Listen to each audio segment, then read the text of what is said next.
Assalamu alaikum and welcome to Sports Flow. It's a brand new show in a brand new year. Welcome 2024. हमारी जानिब से sports floor की जानिब से तमाम देखने वालों को नए साल की बहुत बहुत मुबारकबाद.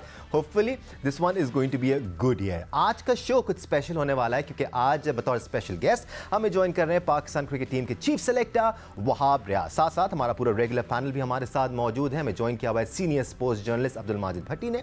टेस्ट क्रिकेटर सिकंदर बख्त हमारे साथ मौजूद हैं और टेस्ट क्रिकेटर अब्दुल रज़ाक भी हमारे साथ मौजूद हैं. सबसे पहले Wahab, happy new year to you. हम आपसे सबसे पहले ये जानना चाह रहे हैं पाकिस्तान क्रिकेट को लेकर कोई न्यू ईयर रेजोल्यूशन है आपके पास कि आप ये देखना चाह रहे हैं आगे? सबसे पहले तो जी जितने भी लोग इस फोरम पे उन सबको मेरी तरफ से अस्सलाम वालेकुम. और दानिश देखें, हम लोग हर साल यही दुआ करते हैं कि पाकिस्तान क्रिकेट में बेहतरी आए और हर साल यही हमारी कोशिश होती है कि हम कुछ ना कुछ अचीव करें आने वाले साल से. तो होपफुली गोल्स बिल्कुल हैं. जिस तरह आप जानते हैं 2024 का वर्ल्ड कप है. इसके अलावा उसके बाद चैम्पियंस ट्रॉफी ने आना है. हमारे जो होम सीरीज़ पे टेस्ट मैचेस हैं वो हमारे लिए बहुत ज़रूरी हैं. तो चीज़ें तो काफ़ी ज़्यादा हैं, गोल्स काफ़ी ज़्यादा है. इंशाल्लाह कोशिश करेंगे कि उनको इम्प्लीमेंट अच्छे तरीके से कर सकें हम लोग. बटी साहब, वहाब ने अब तक 2 स्क्वाड्स का ऐलान किया है. एक दौरा ऑस्ट्रेलिया के लिए और एक भी T20 स्क्वाड जो न्यूजीलैंड के लिए अनाउंस हुआ है. कुछ नए चेहरे भी हैं इसके अंदर. आपके दिमाग में आई एम श्योर बहुत सारे सवाल होंगे वहाब के लिए. So why don't you go ahead with it. Wahab, आपने जिस तरह कहा कि कुछ गोल्स हैं आपके जहन में, तो अगर नंबर 1 गोल कहा जाए, जिस तरह वेस्ट इंडीज़ और अमेरिका में जून में T20 वर्ल्ड कप होना है, तो ऐसा क्या गोल है? क्योंकि हमारे यहाँ सिलेक्शन के हवाले से गॉसिप्स बहुत सारी मीडिया में भी चलती रहती हैं, सोशल मीडिया पे भी. तो लेकिन हम जानना चाह रहे हैं कि आपके जहन में कोई ऐसा गोल जो आप चाह रहे हैं कि 2024 में अचीव हो और पाकिस्तान क्रिकेट को उससे फ़ायदा पहुंचे. देखिए माजिद भाई, बहुत क्लियर स्टांस होता है कोई भी वर्ल्ड कप आता है कि हम लोग वो वर्ल्ड कप जीतें. लेकिन उस वर्ल्ड कप को जीतने के लिए आपको ये देखना पड़ता है क्या आपकी तैयारी अच्छी है, क्या जो लोग जिनके ऊपर हम डिपेंड कर रहे हैं वो हम लोग सही करें या नहीं करें, उन पे जो हम इन्वेस्ट करें वो अच्छा करें या नहीं करें. थोड़ा सा मैं आपको पीछे ले जाऊँ. अनफॉर्चुनेटली पिछले 3-4 सालों में हमें जो सबसे बड़ा इशू आया वो हमें आया था मिडल ऑर्डर का. क्योंकि बाबर और रिजवान दे वर परफॉर्मिंग अमेजिंगली वेल और उनके बहुत ज़्यादा रन्स है, बहुत ज़्यादा मैचेस उन्होंने पाकिस्तान को जितवाए हैं. लेकिन जैसे ही आप नंबर 3 से नीचे आते थे तो मोस्टली हमने जितने भी लड़कों को देखा वो मोस्टली उस तरीके से इंटरनेशनल अरीना पे वो लोग उस तरीके से अपने आप को जो है वो अनाउंस नहीं कर सके या उनकी परफॉर्मेंस उस तरीके से नहीं थी. तो गोइंग फॉरवर्ड हमारे लिए सबसे बड़ा चैलेंज ये है कि 4 साल से वही लड़के खेली जा रहे थे. उन्हीं लड़कों में ऊपर नीचे कर देते थे. कोई बैठता था, कोई खेलता था, लेकिन किसी भी नए यंग ब्लड को या नए टैलेंट को आगे नहीं आने दिया गया, या जो भी वजूहात थी आप कह सकते हैं. जब हम आए, जब हमने टेक ओवर किया तो स्टांस बहुत ज़रूरी था कि हम we always talk about the backups. तो हम लोगों को बैकअप्स बनाने हमारे लिए बहुत ज़रूरी है. और बैकअप तब तक नहीं बनेंगे जब तक आप बच्चों को या लड़कों को चांस नहीं देंगे. बेसिकली जब आप रीबिल्डिंग फेज़ में होते हैं, और हर वर्ल्ड कप के बाद ये बात होती है कि जी हम रीफेज़ हैं, ट्रांजिशन फेज़ में हैं, ट्रांजिशन फेज़ में है. ये बातें हमने बचपन से सुनते आ रहे हैं, आज दिन तक ऐसे ही है. लेकिन हमने कभी इसमें वो चीज़ देखी नहीं, अमल होते हुए नहीं देखा. सो मैं ये बिलीव करता हूँ कि आपकी टीम हार जाए लेकिन आप बच्चों पे इन्वेस्ट करना शुरू करें, आप लड़कों पे इन्वेस्ट करना शुरू करें. तभी मेरा ख्याल है कि आपने भी इतनी क्रिकेट कवर की है कि ये पहली दफ़ा था कि इस साल जो हमारी T20 का स्क्वाड अनाउंस हुआ, हमने 7 से 8 नए वो लड़के या नए वो चेहरे भेजे हैं जो ऑलरेडी परफॉर्मेंसेस कर रहे थे डोमेस्टिक क्रिकेट में, पर उनको मौका नहीं मिल रहा था. लेकिन जब तक हम इनको नहीं देखेंगे, इनको नहीं कि इनका एक्सपोजर कैसा है, इंटरनेशनल अरीना का प्रेशर ये लोग कैसे हैंडल कर सकते हैं. अनफॉर्चुनेट हमारे पास मैचेस बहुत लिमिटेड हैं. हो सकता है इसमें ज़्यादातर चांसेस ना मिल सकें, किसी को 2 मिले, किसी को 4 मिले, क्योंकि वर्ल्ड कप में जाने से पहले हमारे पास 13 T20 गेम्स है. और इंग्लैंड की जो सीरीज़ है उसमें हमारी सोच ये है कि इंग्लैंड के साथ जो 4 T20 है बिफोर द वर्ल्ड T20, उसमें हम अपना पूरा एक बेहतरीन स्क्वाड भेजें जो इसमें वर्ल्ड कप खेलना है, ताकि बच्चों को भी पता हो और टीम मैनेजमेंट को भी पता हो कि क्या है। तो ये 13 T20 गेम्स हैं जिसमें अब हम लोगों को बहुत ज़्यादा रद्द-बदल करनी है। ये देखना है कि कौन कहाँ पे खड़ा है और कौन पाकिस्तान टीम के लिए किस जगह पे या किस सिचुएशन में जो है वो इम्पोर्टेंट किरदार अब आप प्ले कर सकता है। अब आप T20 की तरफ चले गए। मैं टेस्ट पे बात करना चाहता था, मैं T20 पर ही बात कर लेता हूँ। आपने 6 ओपनर्स भेजे, क्या जहन में रख के भेजे? Are you going to rotate them या कोई और सिनेरियो होगा या उनको मिडिल ऑर्डर में खिलाएंगे? और वहाँ इसी सिक्कू भाई के सवाल के साथ कि आपके जो रेगुलर ओपनर हैं वो रिजवान और बाबर आजम है।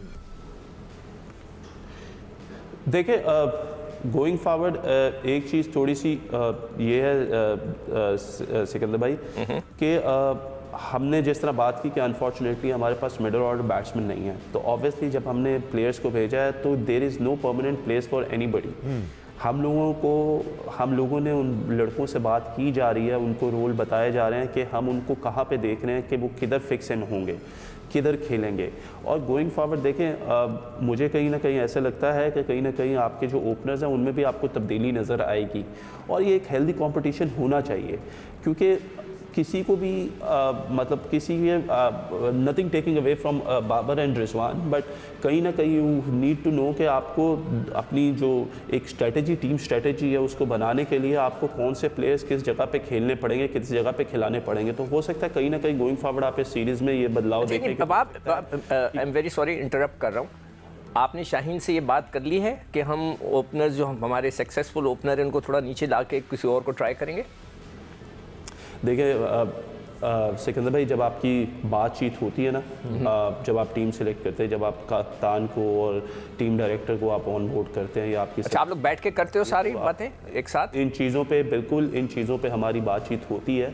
और देखिए गोइंग फॉरवर्ड एक चीज़ मैं आपको बहुत क्लियर बता देता हूँ, क्लैरिटी बता देता हूँ। Once we announce the team, उसके बाद टीम मैनेजमेंट और कप्तान के ऊपर होता है कि वो अपने लड़कों को कैसे खिलाएंगे और वो किस जगह पे किस लड़के को खिलाते हैं। हमारा काम यह है कि हम उनको पूरा वो क्या कहते हैं, उनको वो पूरे वेपन्स दे दें, वो पूरे हथियार दे दें जिनसे वो वहाँ पे जाके सीरीज़ जीत सकते हैं।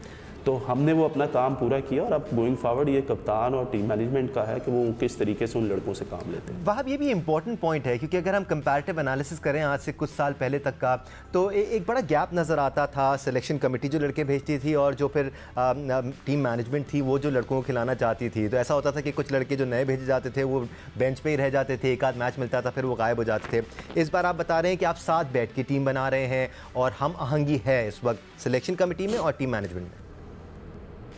देखिए दानिश, ये बहुत ज़रूरी होता है कि जब आप टीम मैनेजमेंट से पूछते, कप्तान से पूछते कि उनका माइंडसेट क्या है, उनके ज़हन में क्या चल रहा है, क्योंकि वहाँ पे जाके बेसिकली ये चीज़ आपको देखनी पड़ती है कि टीम उन्होंने खिलानी है, टीम को उन्होंने लड़वाना है ग्राउंड में।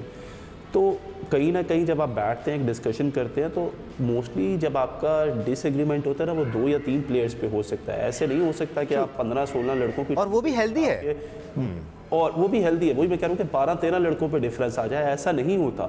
होता यही है कि एटलीस्ट 2 या 3 लड़कों पे आपकी बातचीत होती है जिसमें आपको कन्विंस करना पड़ता है कि यार हाँ, इसको किस खिलाएंगे तो किस जगह पे खिलाएंगे, इसको कैसे यूटिलाइज़ करेंगे, और फिर अगर आपने नहीं खिलाना और उनकी जगह जिसको लेना तो उनको किस जगह खिलाएंगे और कैसे खिलाएंगे। तो ये चीज़ें जो है ना बहुत ज़रूरी हैं कि इन लोगों को पता होनी चाहिए। तो हमने बिल्कुल बात की है, हमने उस पर चीज़ें की हैं। ये चीज़ भी बहुत ज़्यादा बाहर निकली थी कि जी ड्रॉप करना चाह रहे हैं बाबर और रिजवान को। मैं ये चीज़ भी क्लियर करता चाहूँ, कहीं पे भी ऐसा नहीं था कि बाबर और रिजवान को ड्रॉप करना चाहते थे हम लोग। मेरा मकसद सिर्फ इतना था, क्योंकि जब मैंने बात की तो मैंने उनसे ये कहा कि because we know the capability of Babar and Rizwan कि वो क्या कर सकते हैं और उन्होंने पिछले 4 सालों में पाकिस्तान के लिए क्या किया है।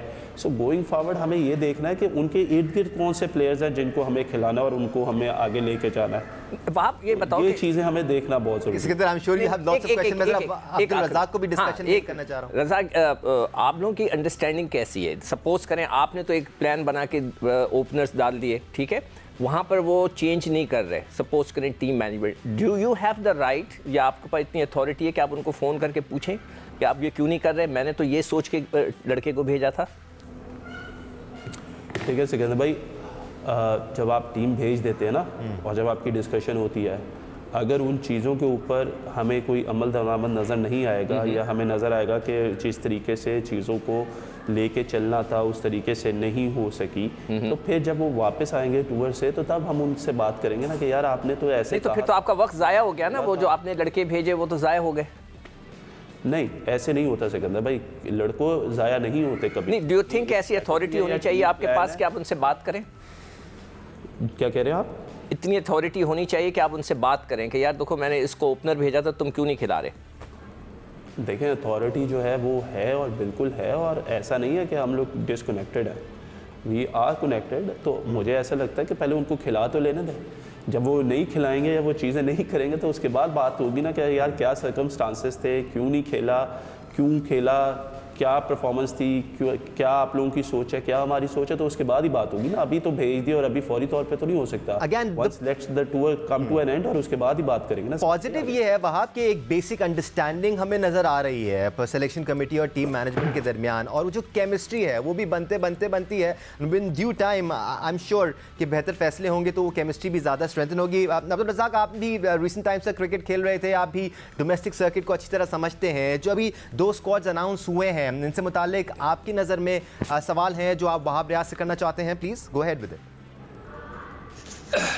देखिए दानिश, मैं बातें सुन रहा और वहाब बड़ी अच्छी तरह क्लियर कर रहे हैं सारी चीज़ें, और ये कि वहाब खुद प्लेयर रहे हैं 4-5 साल से, ये भी खेलना चाह रहे थे पर ये निगलेक्ट हुए सिलेक्शन कमेटी की। आप ये भी कह सकते हैं कि उन्होंने इनको कॉन्फ्रेंस नहीं दिया, उनको मौका नहीं दिया, और फिर ये चीफ सेलेक्टर बन गए।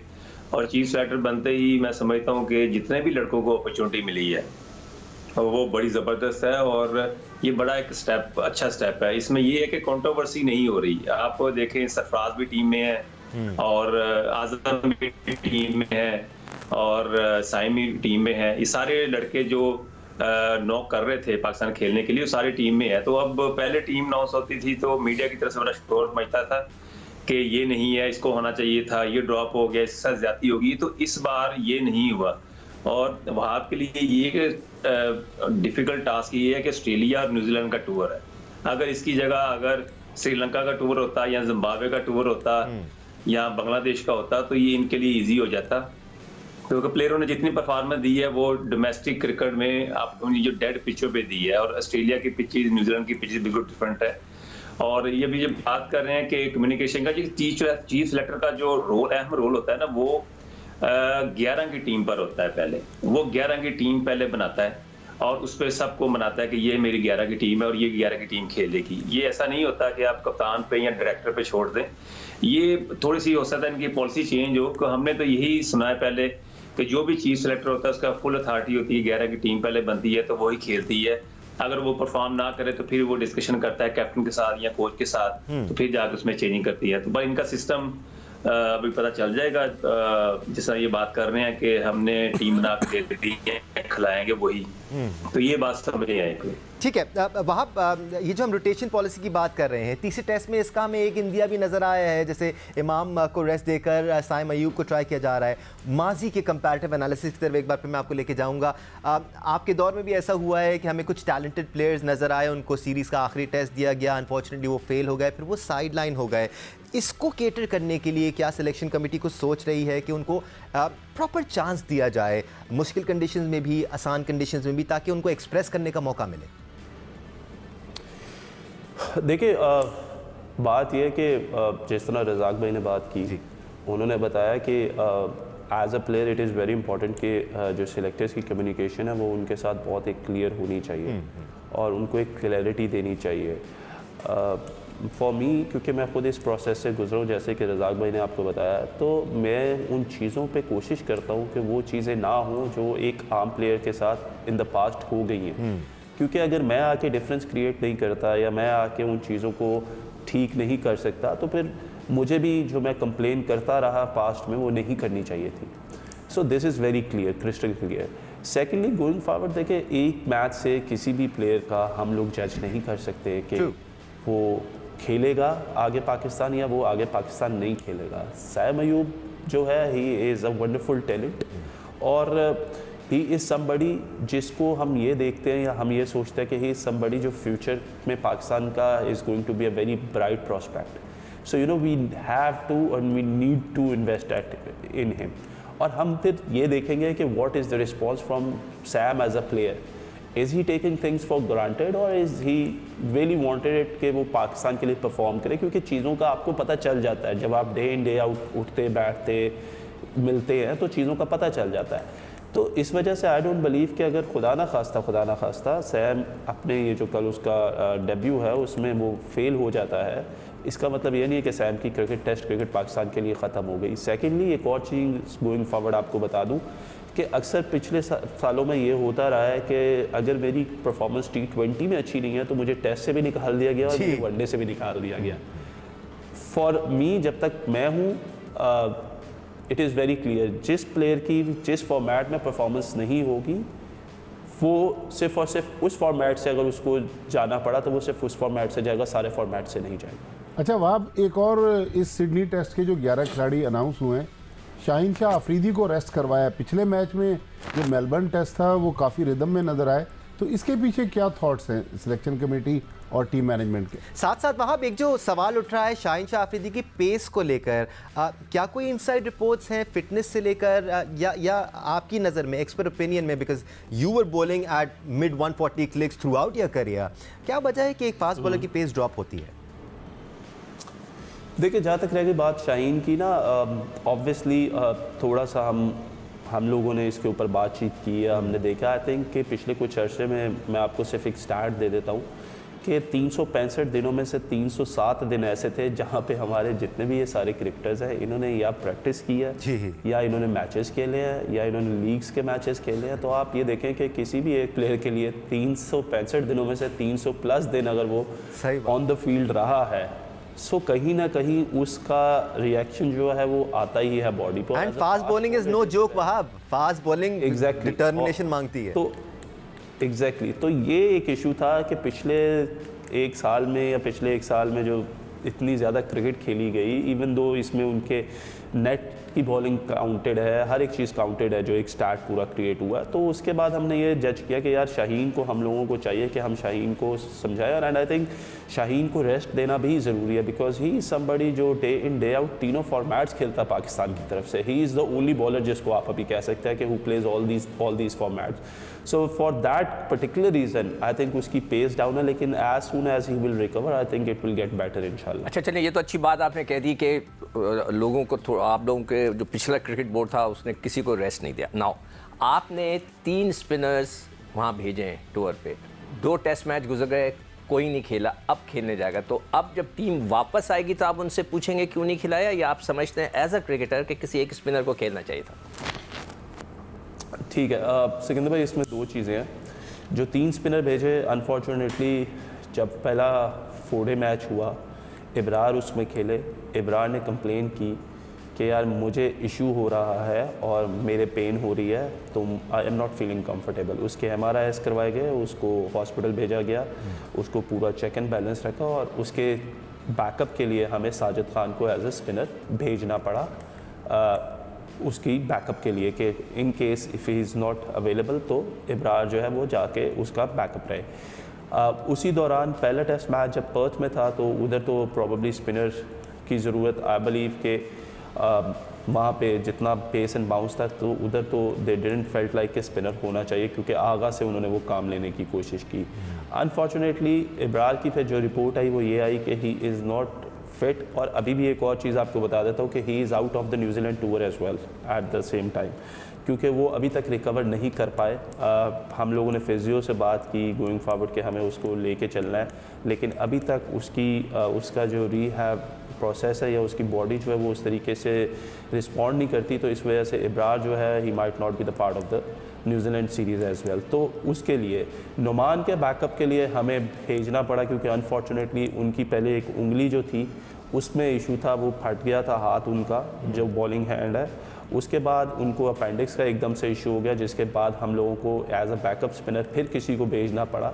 बड़ा अनफॉर्चुनेट था कि हम लोगों के आने से पहले जब मैंने ये चीफ सिलेक्शन का ओहदा लिया तो एग्जैक्टली 2 दिन बाद हमें ऑस्ट्रेलिया टूर अनाउंस करना था। तो जो मेरे से पहले सिलेक्शन कमेटी थी उन्होंने 27 लड़कों के नाम जो थे वो फाइनलाइज़ किए थे और पाकिस्तान क्रिकेट बोर्ड को दिए थे कि ये 27 लड़के हैं, तो उनके सारे लॉजिस्टिकली वीज़ाज़ वगैरह अप्रूव हो जाते हैं और वीज़ा लग गए थे।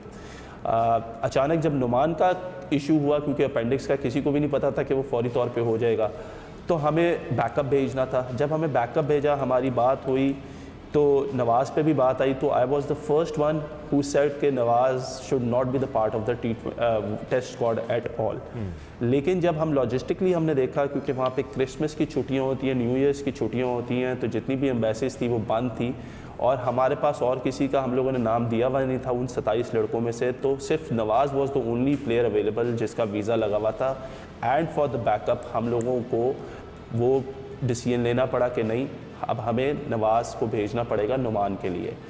साजिद वॉज ऑलरेडी देयर, और आज इब्रार का क्योंकि ये केस क्लियर हुआ है हमारे सामने, तो उसके बाद हम लोगों ने साजिद को इस टेस्ट सीरीज़ के लिए अनाउंस कर दिया, इस टेस्ट मैच के लिए अनाउंस कर दिया। और ये भी वो दूरअंदेशी है जो बेहद ज़रूरी होती है। पाकिस्तान क्रिकेट में ऑलरेडी इस बारे में बात हो रही है कि ये पूल भी बढ़ाया जाए जिनके नाम भेजे जाते हैं वीज़ाज़ के लिए, ताकि ज़्यादा से ज़्यादा ऑप्शन सेलेक्टर्स के पास भी हों और फिर उतने ही ऑप्शन टीम मैनेजमेंट के पास भी हों कि अगर प्लेयर्स को रोटेट करना है तो उनको खिलाया जा सके और अवेलेबिलिटी हो at least. In discussion with chief selector Wahab Riaz. एक ब्रेक लेंगे, ब्रेक से वापस आएंगे, डिस्कशन जारी रहेगा, हमारे साथ रहेगा।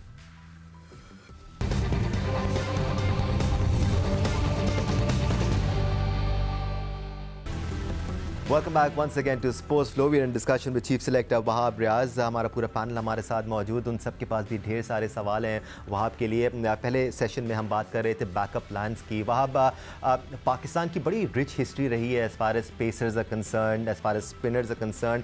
बॉलिंग डिपार्टमेंट तो पाकिस्तान का ऐसा था कि एक हवा था पाकिस्तान का। मैं था इसलिए कह रहा हूँ बिकॉज अब उसमें थोड़ी सी कमी आती हुई नज़र आ रही है। क्या प्लानिंग कर रही है आपकी सिलेक्शन कमेटी और टीम मैनेजमेंट के साथ मिलकर कि एटलीस्ट पूल हो हमारे पास पेसर्स का और स्पिनर्स का, और आपके लिए चॉइस आसान हो कि इसको पिक करना है या उसको पिक करना है, नहीं इसको कर लेते हैं, इसकी ज़्यादा अच्छी परफॉर्मेंसेज हैं? देखिए दानिश, चीज़ें बहुत सिंपल हैं। गोइंग फॉरवर्ड जो पीछे होता रहा हम लोग उसके तो जवाबदेह नहीं है, लेकिन ऑब्वियसली जहाँ से हमने स्टार्ट किया है वो एक मुश्किल जर्नी है ऑस्ट्रेलिया न्यूजीलैंड सीरीज़ के लिए, और वो इवन के जो बड़े सीज़न कैंपेनर्स होते हैं उनके लिए भी बड़ा मुश्किल होता है जब उन्हें ऑस्ट्रेलिया और न्यूजीलैंड जाके खेलना पड़ता है। तो हमारे लिए भी यही इश्यूज़ थे। लेकिन देखें, हम लोग किसी चीज़ से घबराते नहीं हैं। हम चाहते हैं कि पूल ऑफ प्लेयर्स बढ़े। हम लोगों ने आते साथ जो डोमेस्टिक के परफॉर्मेंस है, सबसे पहले हमने उन परफॉर्मेंस को आके रिवॉर्ड करना शुरू किया। अल्हम्दुलिल्लाह आमिर जमाल हो गए, खुरम शहजाद हो गए या मीर हमजा हो गए, या अब्बास आफरीदी जो एक अरसे से परफॉर्म कर रहे थे। अब्बास जी, अब देखिए अब्बास आफरीदी जो कि आपके PSL के बेस्ट बॉलर थे, वो पिछले एक साल से he was not part of any squad of Pakistan team. तो आप पूल ऑफ प्लेयर्स को कैसे बढ़ाएंगे जब तक आप मौका नहीं देंगे? देखिए, अगर मुझे पता है कि मैंने ना टीम से बाहर होना है, मैं परफॉर्मेंस भी नहीं दूंगा, मैं बस टीम के साथ ट्रैवल करता रहूँगा, ये बड़ा अनफॉर्चुनेट है। इब्रार की आपने मिसाल दी, Ibrar was with the Pakistan team in the ODIs world cup. 1.5 महीना वो इंडिया और ये इधर ट्रैवल करके आए इंडिया पाकिस्तान टीम के साथ, और कितना अनफॉर्चुनेट है कि उसने एक 4 डे मैच में बॉलिंग की और उसको अनफिट हो गया। So you know, as a player मुझे ये समझ नहीं आती कि अगर मैंने पिछले 1.5 साल से मैं टीम के साथ ट्रैवल करूँ, बेशक मैं नहीं खेल रहा, तो मेरे फिटनेस लेवल खेले बगैर किस तरह डाउन हो गए। So that is very concerning. लेकिन वो अब हमारे हाथ में नहीं है। हमने तो अपनी तरफ से बेस्ट पॉसिबल जो स्क्वाड था वो भेजा, लेकिन जब वहाँ पे ये सीन हुआ तो अब देखिए, this is how you have to identify कि आपके प्लेयर्स कौन है। अब हमने अब्बास आफरीदी को हमने जो है वो मौका दिया है, हसनैन अभी फ़िट होकर वापस आ रहे हैं, नसीम अभी फ़िट होकर वापस आ रहे हैं। फिर इसी तरीके से हमने एक आमिर खान है, एक इमरान जूनियर लड़का है जो अभी डोमेस्टिक T20 में परफॉर्मर्स थे, उनको हम लोगों ने कैंप में बुलाया। सो you no, this is somewhere. Sahibzada Farhan है, वो डोमेस्टिक के परफॉर्मर है, हसीबुल्ला जो है वो डोमेस्टिक के परफॉर्मर है। सो हम लोगों ने उन लड़कों पर इन्वेस्ट करना शुरू किया जो डोमेस्टिक के परफॉर्मर है, क्योंकि ऐसा कभी भी नहीं हो सकता, सिकंदर भाई भी हैं, रज़ाक भाई भी हैं, कि आप 4 ओवर से 10 ओवर की क्रिकेट खेल लोगे और फिर टेस्ट मैच खेल लोगे। ये नहीं हो सकता।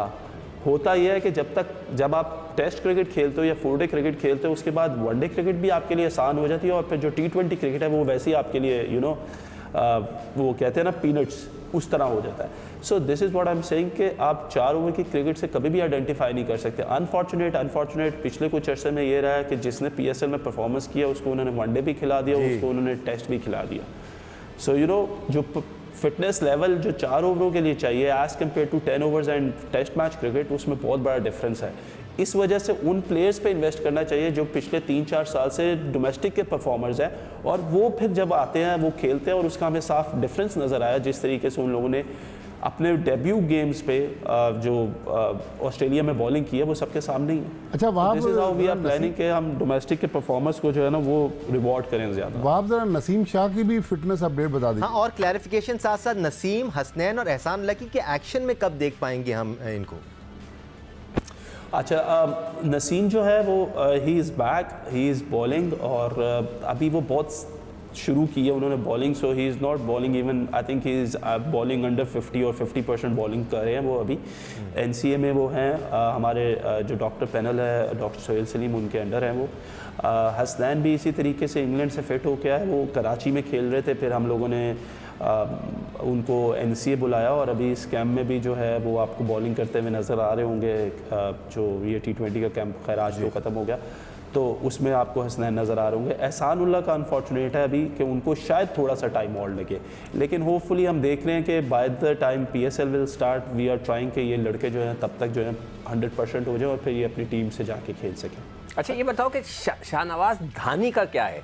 कल मैं एक जगह दावत में गया था तो वहाँ पर लोगों ने मेरे से 10 सवाल कर दिए कि ये शाहनवाज धानी अच्छा, वाह आप फास्ट बॉलर्स की बात कर रहे हैं, सिक्कू भाई ने शाहनवाज धानी का कहा, मोहम्मद अब्बास का भी बता दीजिएगा कि मोहम्मद अब्बास को आपने टेस्ट सीरीज में सिलेक्ट नहीं किया। ठीक है, उसमें यह है, पहले अब्बास का दे देता हूँ फिर धानी का आपको बता देता हूँ सिकंदर भाई। अब्बास का ये था कि ये पिछले कोई 3 साल से पाकिस्तान टेस्ट क्रिकेट का हिस्सा नहीं रहे थे अब्बास, मोहम्मद अब्बास, और ऑब्वियसली काउंटी खेल रहा था पिछला 1 साल भी उन्होंने डोमेस्टिक क्रिकेट नहीं खेली थी, which is I am absolutely fine with it कि अंटिल वो 4 डे क्रिकेट खेल रहे हैं तो उनको ही शुड बी कंसिडर्ड। लेकिन होता यह है कि जो आपके ऑलरेडी पिछले 2-3 साल से जो आपके सर्कल में चल रहे होते हैं ना माजिद भाई, पहले आप उनको प्रेफर कर रहे होते हो, क्योंकि इंग्लैंड में खेलने से कंडीशंस जो आपको पता है वहाँ पे वो बहुत ज़्यादा जो है वो सीमिंग और स्विंगिंग होती हैं, और अनफॉर्चुनेटली अब्बास खेल नहीं सके यहाँ पे। तो गोइंग फॉरवर्ड जब हमने देखा कि हमें किस पे जाना चाहिए तो हमने ये कहा कि हम अपने जो डोमेस्टिक के परफॉर्मर्स हैं उनको हम पहली तरजीह दे दें, जिस पे मेरी अब्बास से बात हुई है और बड़ी क्लियर एक कन्वर्सेशन हुई है जिसमें अब्बास ने, मैं आपको बता दूँ तो अब्बास ने मुझे ये कहा कि वाह भाई अगर मैं हिस्सा नहीं हूँ पाकिस्तान टेस्ट स्क्वाड का और आप समझते हैं कि आगे भी नहीं होऊंगा तो आप मुझे वो क्लैरिटी दें, और मैंने उसको कहा कि वो क्लैरिटी मैं आपको दूंगा।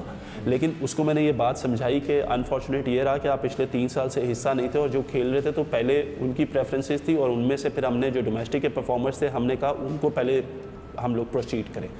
तो अब्बास से स्टिल अभी उन्होंने पहले मैच में 10 आउट कर दिए अपने फर्स्ट क्लास के जो डिपार्टमेंट से खेले, तो हमारी उन पर नज़र है, ऐसा नहीं है कि हम उनको कंसिडर नहीं करते, लेकिन गोइंग फॉरवर्ड अगर हमें ज़रूरत पड़ेगी तो हम अब्बास को ज़रूर जो है वो खिलाएंगे। शाहनवाज धानी की आपने बात की, सीकू भाई मुझे आई डोंट नो कि बात करनी चाहिए या नहीं, लेकिन आई थिंक के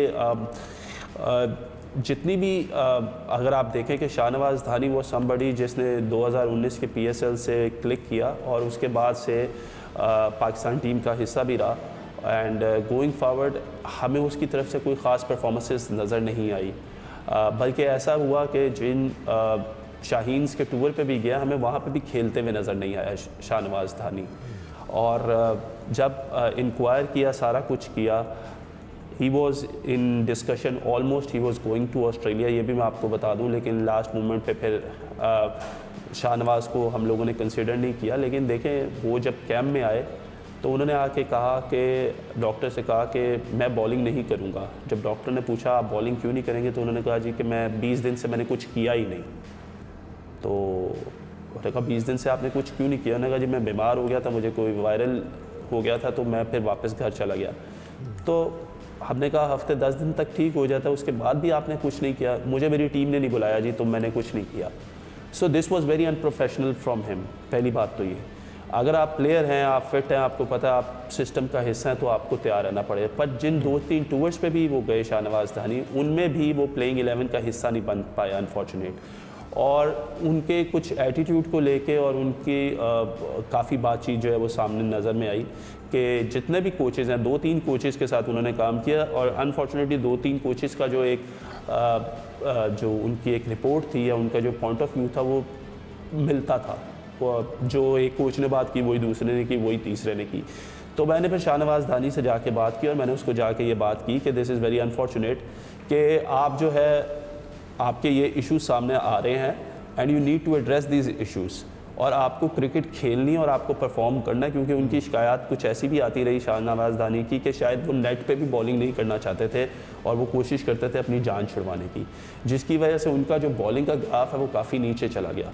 तो दैट इज़ ऑल्सो रीज़न कि शाहनवाज दानी को बताया है और उसको मैंने कहा कि वो रेड बॉल क्रिकेट पे ज़्यादा कंसंट्रेट करे, और अभी मुझे लग रहा है वो सुई गैस से मैच खेल रहे हैं। अभी उन्होंने एक हैट्रिक भी किया, so which is a good sign कि he is improving his bowling day by day. अच्छी बात यह है कि सब पर नज़र है और सबसे बात करने की कोशिश की जा रही है, क्योंकि एक इंटरनेशनल क्रिकेट के लिए सिर्फ स्टैट्स इंपॉर्टेंट नहीं होते, एटीट्यूड भी इंपॉर्टेंट होता है। अब्दुल रज़ाक, आपके पास आई एम श्योर ये कोई सवाल होगा वहाब के लिए, गो अहेड विद इट। देखिए, वहाब जो बातें कर रहे हैं बड़ी स्मूथली सारी चीज़ें चल रही हैं, और बात ये है कि हमने सिस्टम को ठीक कैसे करना है। और जैसे वहाब से सवाल कर रहे हैं, उनके जवाब दे जा रहे हैं, तो ये इसका हल नहीं है कि आपने जवाब ले लिया तो समझ लें कि ये कि चीज़ें बिल्कुल ठीक हो जाएंगी। हमें पाकिस्तानी क्रिकेट टीम को कैसे ठीक करना है, जो पास्ट में होता रहा, अब ये कोशिश कर रहे हैं कि उसको चीज़ों को ठीक करने की। जब ये जाएंगे तो इनकी जगह कोई और चीफ सेक्रेटरी आएगा, वो कहेगा कि पास्ट में गलत होता रहा है, मैं अब ठीक करने जाऊंगा। तो ये हल नहीं है, हमने हल ढूंढना है। हमने ये देखना है कि पहले टेस्ट मैच में नहीं, हमने ये देखना है कि पहले टेस्ट मैच में जो टीम खेली गई है 11 की, वो तो वनडे की टीम खिला दी गई है। तो इसका भी पूछना चाहिए कि ये क्या पाकिस्तान टीम के साथ हो क्या रहा है। फिर इनको याद आता है कि जी हसन अली भी है, मीर हमजा भी है। तो इस तरह की चीजें जो हो रही हैं ये नहीं होनी चाहिए। आपको एक प्लेयर को कॉन्फिडेंस देना चाहिए, पाकिस्तान टीम के प्लेयर को पॉलिश करना चाहिए, पाकिस्तान टीम के फ्यूचर के लिए सोचना चाहिए। जितने एक्सपेरिमेंट करेंगे, डोमेस्टिक में आप परफॉर्म करते हैं प्लेयर डेड पिचों पे, और वो जाके ऑस्ट्रेलिया में जाते हैं तो वहां पे कंडीशन डिफरेंट है। तो ये सारी चीजें देखनी पड़ेगी। पाकिस्तानी टीम को कैसे अच्छा करना है, प्लेयरों को कैसे कॉन्फिडेंस करना है, कैसे टीम बिल्ड करनी है, ये बड़ी रिस्पॉन्सिबिलिटी है। अब ये अभी क्रिकेट बोर्ड है, नेक्स्ट कोई आ जाएगा, सारे सिस्टम चेंज हो जाएगा, कोई और आ जाएगा, तो इसी तरह हम घूमते रहेंगे, प्लेयर इसी तरह स्पॉइल होते रहेंगे। अच्छा वहाब, आप अभी बहुत फोकस कर रहे हो फर्स्ट क्लास क्रिकेट पे। एक आइडिया दे दूं, मतलब आप जो बात कर रहे हैं, आप रजी भाई बिल्कुल ठीक बात कर रहे हैं कि हम चले जाएंगे तो कोई और आ जाएगा, लेकिन रजी भाई आप भी इस सिस्टम का हिस्सा रहे हैं और हम आप देख ही रहे हैं कि हम डिफरेंस क्रिएट करने की कोशिश करें, चीज़ों को ठीक करने की कोशिश करें। एक छोटी सी मिसाल है कि जब नसीम शाह अनफिट हुए वर्ल्ड कप के लिए रजी भाई, तो हमें ये नहीं पता था कि हमारा चेंज पे बॉलर कौन हो। जी। तो फिर शाहनवाज दानी को तो पहली प्रेफरेंस होनी चाहिए थी, क्योंकि वो तो काफ़ी देर से इस सिस्टम का हिस्सा थे। सेम गोइंग फॉरवर्ड और भी एक दो लड़के थे, उनको हिस्सा होना चाहिए था। तो फिर हसन अली किस तरीके से वापस सिस्टम में आ गया। So this is what we are trying to do. हम लोग जो क्रिएट करना चाहते हैं वो ज़्यादा से ज़्यादा लड़कों को मौका दे के इसीलिए देखना चाहते हैं। आप बात बिल्कुल ठीक कर रहे हैं, लेकिन मुझे ये भी बता दें कि अगले 4 सालों में हमने फिर ऑस्ट्रेलिया खेलने नहीं जाना। अगले 4 साल तक हमने इन्हीं डोमेस्टिक विकेटों पे और इन्हीं डोमेस्टिक पाकिस्तान में ही खेलना, जहाँ पे डेड पिचों पे हम खेलते रहे हैं। तो हमने उन्हीं प्लेयर्स को मौका दिया ना, ताकि उनका तो कॉन्फिडेंस गेन हो कि यार वो खेलें जाके ऑस्ट्रेलिया भी, और वो जब पाकिस्तान आएंगे तो वो पाकिस्तान में भी खेलेंगे। तो ये कुछ चीज़ें हैं जो आप भी इस सिस्टम में रहें। आपको पता है कि बज़ाहिर बाहर से देखने में तो चीज़ें हम लोगों को बड़ी लगती है कि यार हर एक चीज़ टू द पॉइंट होनी चाहिए और सारा कुछ होना चाहिए, लेकिन अनफॉर्चुनेट है। जी नहीं, मैं सॉरी आपकी बात काट रहा हूँ। ये तो बड़ी अच्छी बात है, एज ए प्लेयर देखे जिन प्लेयरों का भी नाम आता है मुझे तो बड़ी खुशी होती है, क्योंकि अल्लाह ताला ने लिखा हुआ है कि पाकिस्तान से खेलना बड़े प्राइड की बात होती है। तो बात यह है कि हमने प्लेयरों को कैसे डेवलप करना है। अब धानी की बात हो रही है, धानी का पहले आप एटीट्यूड देखें, उसकी बॉडी लैंग्वेज देखें, उसकी फिटनेस चेक करें, तो फिर ही प्लेयरों को मौका देना चाहिए। ये नहीं कि जो प्लेयर डोमेस्टिक में परफॉर्म करे स्ट्रेट अवे उसको आपको पाकिस्तान टीम में ले जाएं। आपने प्लेयरों पे नजर रखनी है, आपको पोटेंशियल भाई देखना पड़ेगा। हमारा सबसे बड़ा जो प्रॉब्लम आ रही है पाकिस्तान टीम में, वो प्लेयर इंडिविजुअल खेलते हैं। आप इस पे भी रोशनी डाल लें और इस पे उनको गाइड करें कि जो प्लेयर इंडिविजुअल खेलने की कोशिश करेगा वो मेरी टीम का हिस्सा नहीं होगा, मैं उसको ड्रॉप कर दूंगा। तो इस तरह के मैसेज भी देने चाहिए। यही बात हो रही है। I totally agree with you Razi भाई, आप जो बात करें I do agree with you. और ये चीज़ें जो है इस टूर के बाद आपको काफ़ी चीज़ें जो है वो क्लैरिटी में अगर हमारे से नहीं पता चलेंगी तो शायद प्लेयर्स खुद बता दें। अच्छा, प्रोग्राम का टाइम हमारा खत्म हो रहा है, जल्दी जल्दी कुछ सवाल है, कुछ स्पेसिफिक सवाल है, कुछ ब्रीफ जवाब भी जानना चाहेंगे आपसे। मैं जल्दी से एक सवाल, श्योर से आबिद अली के बारे में क्या है, उनकी फिटनेस क्या है, वो रन्स भी कर रहे हैं, उन्होंने प्रीवियसली उन्होंने बहुत रन्स किए पाकिस्तान के लिए, फिर वो बीमार हुए, अब आपके सामने उनका क्या स्टेटस है?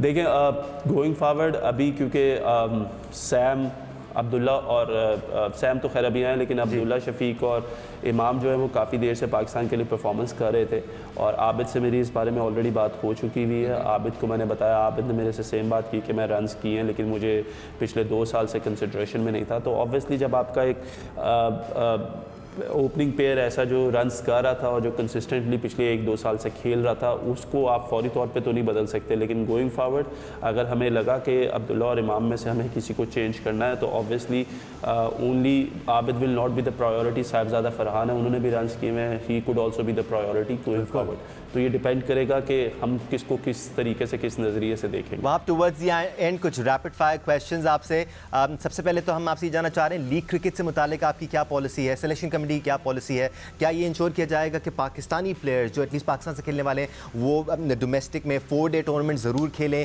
और लीग पर ज़्यादा उनकी तरजीह ना हो? दानिश, बिल्कुल ये सजेशन है कि नेक्स्ट टाइम मोस्ट प्रोबेबली जब हमारा सीज़न चल रहा होगा, स्पेसिफिकली 4-डे क्रिकेट खेल रहे होंगे, तो मोस्ट प्रोबेबली लड़कों को एनओसी शायद ना दी जाए। हम लोग इस पे काम कर रहे हैं, बात कर रहे हैं, लेट्स सी के what window will come out of it. लेकिन आई थिंक 4-डे को जब तक हम लोग प्रायोरिटी नहीं देंगे, हम लोग एक बेटर टीम नहीं बनेंगे। हम लोग शायद कुछ सीरीज़ जीत जाएँ लेकिन हम टूर्नामेंट्स नहीं जीत पाएंगे। अच्छा, वहाँ एक और जो बार बार जिक्र आता है, फिटनेस का जो इशू है हमारी टीम में, कहा जाता है कि टीम मैनेजमेंट और सिलेक्शन कमेटी कई बार कॉम्प्रोमाइज़ हो जाती है फिटनेस पे, इस बारे में क्या पॉलिसी बन रही है? नहीं, उसमें एक ऐड कर दूं, यो टेस्ट होता था, अब क्यों नहीं होता? सिकंदर भाई, आई एग्री, फिटनेस टेस्ट हमारे ज़रूर होने चाहिए।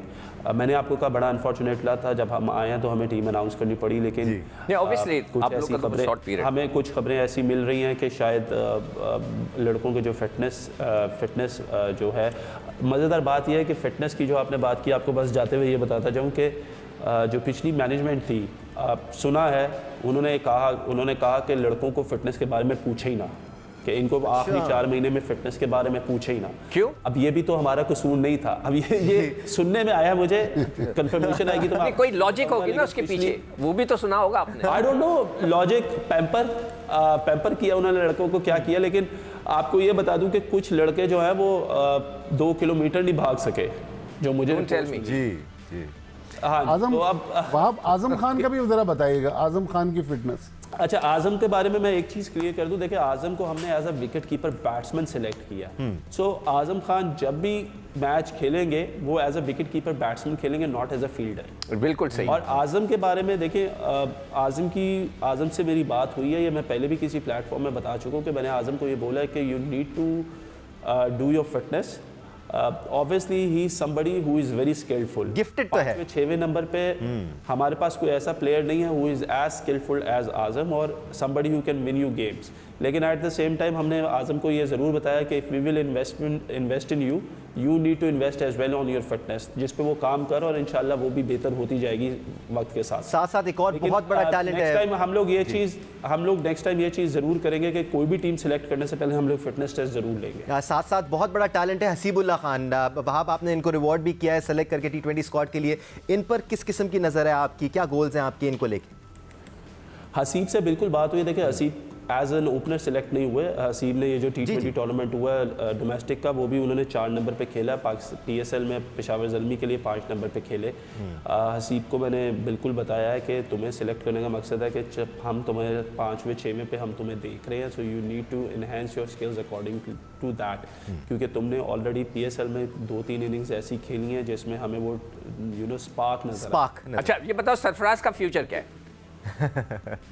सरफराज का फ्यूचर जब तक रन्स कर रहा है, जब तक वो परफॉर्म कर रहा है, वो खेलेगा, इसमें कोई दो राय नहीं है। आखिर में अगर आप लोग की इजाज़त हुई, आखिरी सवाल होगा। वहाँ एक अरसे से इशू चला आ रहा है, नए बॉल का बॉलर हमें थोड़ा सा मुश्किल से मिलता है, हमने स्ट्रगल किया है, तो आप सोच रहे हैं कि स्पेसिफिकली कुछ यंगस्टर्स को तैयार किया जाए नए बॉल के साथ बॉल करने के लिए? और वहाँ इसी से मिलता जुलता एक सिक्कू भाई ने पहले भी आपसे पूछा, हमारे कुछ बॉलरों की पेस कम हो रही है।